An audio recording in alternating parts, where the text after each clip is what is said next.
nature, that would include animals, your pets, obviously the earth, plants, and then the spirit realm, which is for sure the one that we often don't make space for, just based on like modern day culture and oftentimes how we are oriented in our life experience. So the spirit realm might include spirit guides, ancestors, all kinds of beings who can come through to support, but then also it can be just like the whole, the vastness of life, the cosmic connection or an experience of oneness with everything. So a bit more maybe abstract, but really in that typically is a sense of comfort, belonging, awe, just a connection to something more vast than ourselves. But that connection comes while we also don't need to understand it fully, right? There is a mystical aspect. There's something really important about getting even more clear than I already am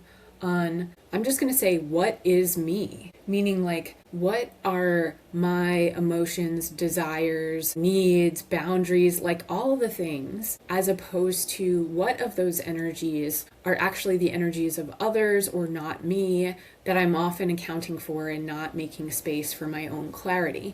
Oftentimes, again, if you're tuning in, you may be empathic, you might already be really sensitive and tuned into environments and people in a way where, you're compassionate and loving, so you're called to want to make them comfortable, or maybe even want to do something if you realize there's something off about them or imbalanced, etc.